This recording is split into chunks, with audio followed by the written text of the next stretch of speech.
Oi, oi, tudo bem com você? Ontem, no vídeo de ontem, me perguntaram o que que é essa minha gradezinha aqui, ó. Adivinha? Versículos. Aqui tem uma chuva de provérbios. Eu amo os provérbios e, assim, para eu não esquecer, às vezes eu troco, de tempos em tempos eu troco, mas eu tenho também na parede essa plaquinha que eu ganhei do meu amigo Mal: orar não deve ser a última solução, mas a primeira atitude. Aí tem um quadrinho aqui também, o pessoal perguntou. É porque eu tô fazendo do meu quarto essa série, vocês já perceberam, né? Inclusive tem um trator aqui hoje, é um fundo musical, que é o meu ar-condicionado. Então, se não reparem, foquem em mim, foquem em mim. E por que eu tô fazendo no meu quarto? Gente, não sei, senti assim de Deus. Eu geralmente, aqui eu tô fazendo mais rápido. Eu saio do meu cantinho, tem um cantinho de oração aqui mesmo no meu quarto. Saio do meu cantinho, já ligo a câmera e já venho fazer. Então, assim, é direto do trono de Deus. E é onde eu me sinto mais perto do Senhor, é um lugar que eu gosto muito. Eu gosto muito da minha sacada, que é onde do lado que o sol nasce, e aqui no meu quarto é onde o sol se põe. Inclusive agora são 18 horas aqui na minha cidade e tá lindo o visual. Depois eu vou postar uma foto pra vocês lá no feed do Instagram do pôr do sol daqui, que é maravilhoso.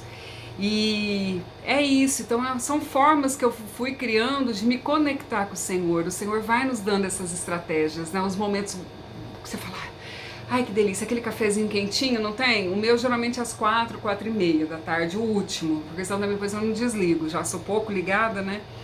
E são momentos que a gente vai escolhendo, um louvor, um hino, uma ministração da palavra. Hoje eu ouvi muito o pastor Cirilo, que eu amo de paixão, tá lá na minha playlist também. E a gente vai criando esses mecanismos para que a gente esteja sempre conectado com o Pai. E falando em conectado com o Pai, hoje, enquanto eu estava, né, nessa momento gostoso aí, o Senhor me lembrou de um dia que eu falei assim para o meu pastor, apóstolo Célio, no Ministério Sal da Terra, minha igreja onde eu congrego. Falei: pastor, eu queria tanto um espírito de ousadia. Eu tava voltando pro evangelho e eu tava assim, ai, meio envergonhada, meio tímida. E eu falei pra ele: eu queria tanto um espírito de ousadia. E ele falou assim pra mim: tudo que você mais tem é espírito de ousadia. E eu falei: amém, amém, né?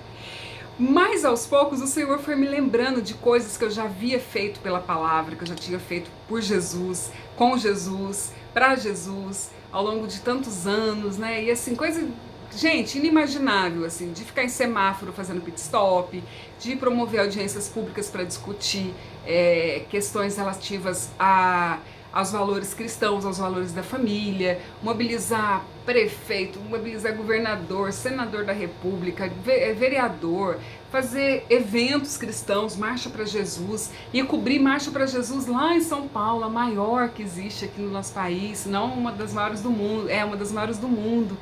Então, eu já fiz tanta coisa, e isso é a ousadia que o Senhor nos dá, que nos capacita, né? E eu fui lembrando disso e falando o que a gente precisa tirar para sermos ousados, né? De novo, ou quem ainda não viveu isso, passar a viver. O Senhor me levou a ninguém menos, gente, do que o apóstolo Paulo. Então, hoje, nossa geração de Eliseu, o exemplo é apóstolo Paulo. Porque Saulo antes, né, eu até contei um pouquinho disso no Talcas da Geração de Esther, quando ele cai do cavalo, no livro de Atos, no capítulo 9, conta da conversão de Saulo, né, antes do Senhor trocar o nome dele. E eu separei aqui um versículo que o Senhor fala muito forte no meu coração, eu acho maravilhoso. Diz assim, ó: quando se aproximava de Damasco, de repente uma luz do céu brilhou ao seu redor. Ele caiu do chão e ouviu uma voz lhe dizer: Saulo, Saulo, por que você me persegue? Quem és tu, Senhor? Ele já sabia que era o Senhor, só não sabia quem de fato era esse Senhor. O Filho de Deus. Eu já vou contando, né? E a voz respondeu: sou Jesus, a quem você persegue. Agora levante-se e entre na cidade, onde lhe dirão o que fazer. E aí ele ficou lá por 3 dias, cego, sem comer e nem beber, coisa alguma. O Senhor colocou Saulo num período de jejum, de consagração. Saulo, ele era um grande conhecedor da palavra de Deus, da lei. Ele foi discípulo de um dos maiores fariseus, um dos maiores conhecedores da lei daquela época, que era o Gamaliel. Então aqui conta tudo isso. Aqui tem alguns momentos no capítulo, a partir do capítulo 15, se eu não me engano, em que ele começa a pregar, começa a fazer as viagens de Paulo, as missões dele, e ele conta todo o currículo dele. Então Paulo era um homem extremamente culto, inteligente, cheio da razão, cheio das explicações, cheio das justificativas. Era um cidadão romano, ele era Paulo era realmente o cara. Mas faltava uma coisa para Paulo. Saulo. Ele não conhecia a graça de Deus, que é o amor representado na pessoa de Jesus Cristo, que se fez homem. Deus se fez homem. Ele não conhecia Jesus, ele perseguia quem seguia Jesus. Ele mandava matar e ele aplaudia os que matavam os cristãos, seguidores de Cristo. Então, apesar de ser tão conhecedor, eu vejo hoje as pessoas... não estou julgando, pelo amor de Deus, é só para a gente trazer de uma forma metafórica para a nossa realidade. Pessoas como Paulo, na verdade, como Saulo, são pessoas que vivem muito do senso comum. É aquilo que se estabeleceu numa cultura, e por você não querer aceitar, por você não aceitar algo diferente daquilo que você pensa, eu não tô falando diretamente pra você, tô falando das pessoas, tá? É mania de falar em terceira pessoa. Por não aceitar, falo o seguinte: esses pastores bandidos, esses padres corruptos, adianta ficar orando, jejuando e falar mal do irmão? Então, são os fariseus do nosso tempo. Os fariseus são aqueles que eles conhecem a lei, eles sabem que Deus existe, eles reconhecem Deus como um ser divino, algo maior, mas não como um pai que perdoa os nossos pecados, um pai que não aceita que alguém levante um dedo e aponte um dedo para um filho querido seu. Essas pessoas ainda não conhecem Jesus, que é a representação do amor de Deus por nós. E Saulo vivia dessa forma, por isso ele era um perseguidor.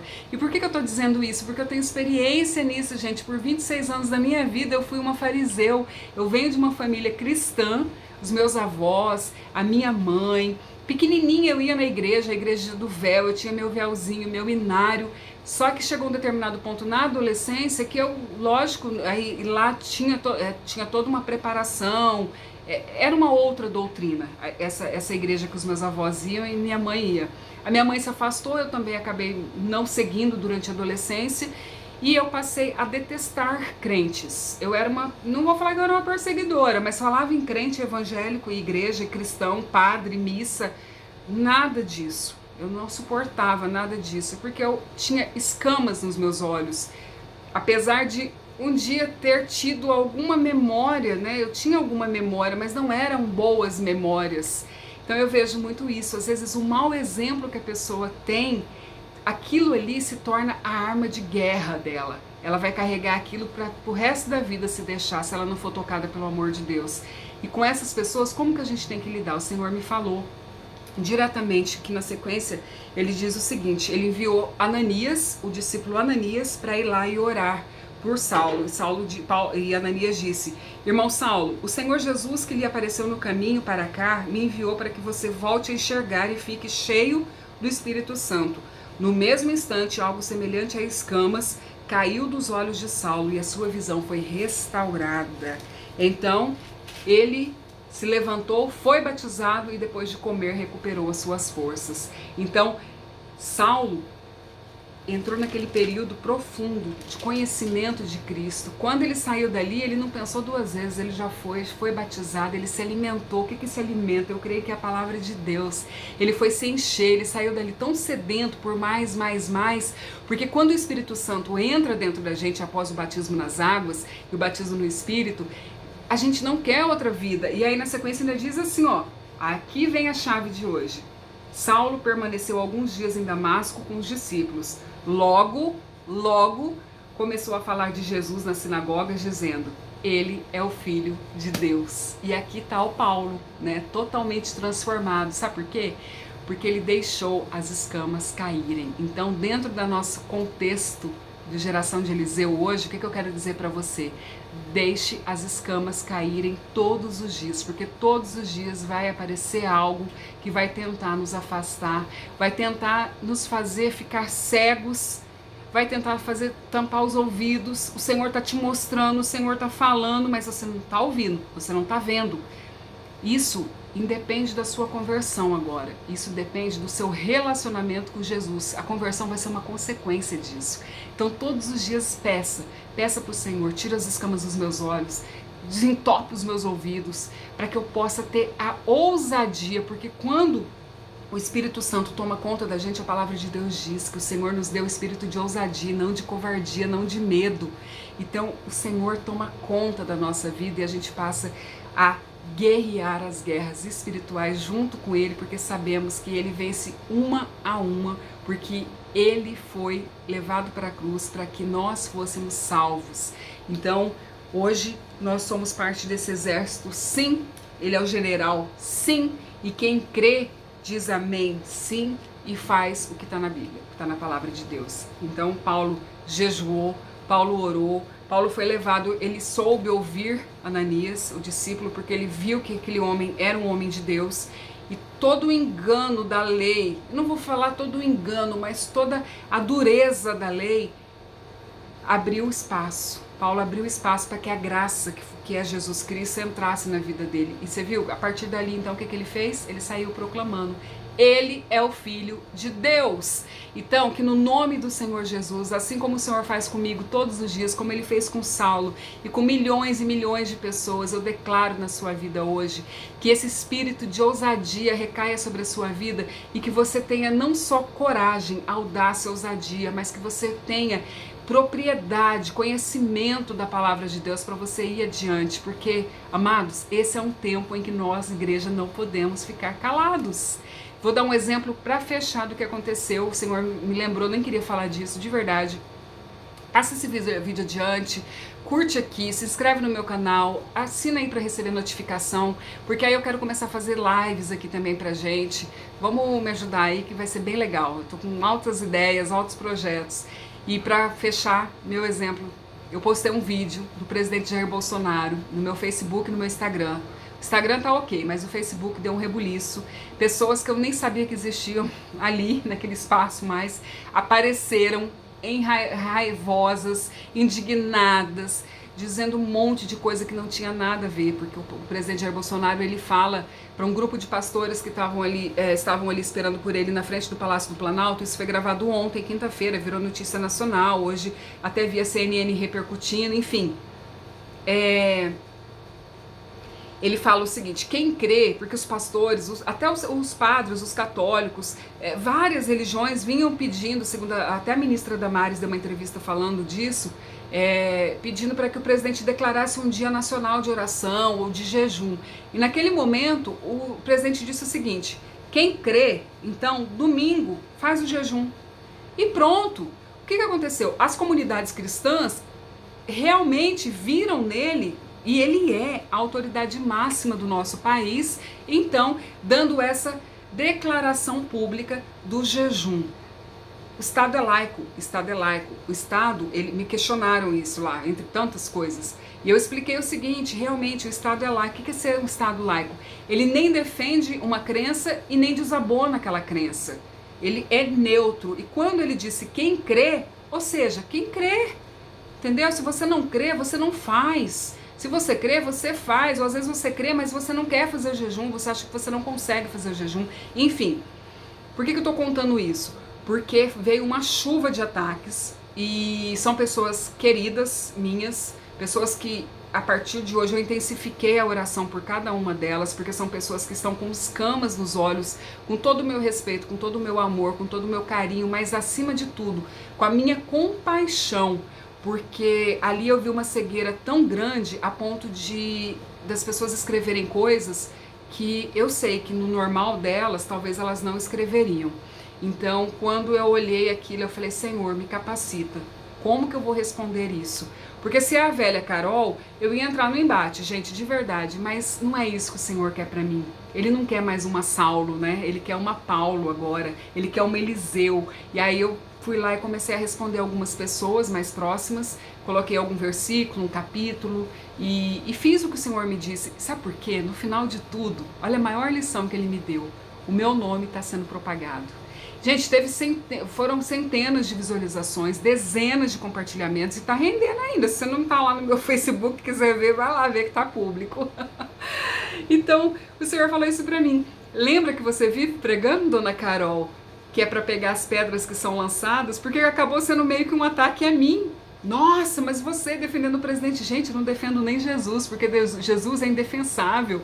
Jesus, ele não precisa de defesa, porque ele é o nome acima de todo nome, ele é o Senhor dos senhores. Imagina se eu vou ficar defendendo homens. Não! Eu só estava declarando aquilo e concordando que amém, eu, Carol, vou fazer, eu creio, e eu já tenho feito, né? Isso é individual também. Mas e aí, o Senhor disse isso pra mim, o meu nome tá chegando. Não importa, pega as pedrinhas que você sempre fala e faça uma escada para estar mais próximo de mim. E isso sabe o que é? É espírito de ousadia. É você não ter medo. É você crer que à sua frente tem um general que é Jesus Cristo e que ele não só vai te capacitar e te qualificar para falar no nome dele, como ele vai te blindar contra todo o mal, porque a palavra de Deus diz: ai daquele que se levantar contra um ungido meu. Então que nós possamos juntos, uma corrente de oração, você que crê, você que está recebendo esse vídeo, que nós possamos juntos então proclamar que só o Senhor é o Deus da nossa nação, que só Jesus reina, e esse espírito de ousadia que recaiu sobre Paulo a partir do momento que ele deixou, o que Paulo deixou? Ele deixou as escamas caírem dos olhos dele, que nossas escamas caiam todos os dias e que o nome do Senhor seja honrado, glorificado, que nós estejamos prontos para toda a guerra que vier à nossa frente. Um beijo, fica com Deus, espero que você tenha recebido bastante.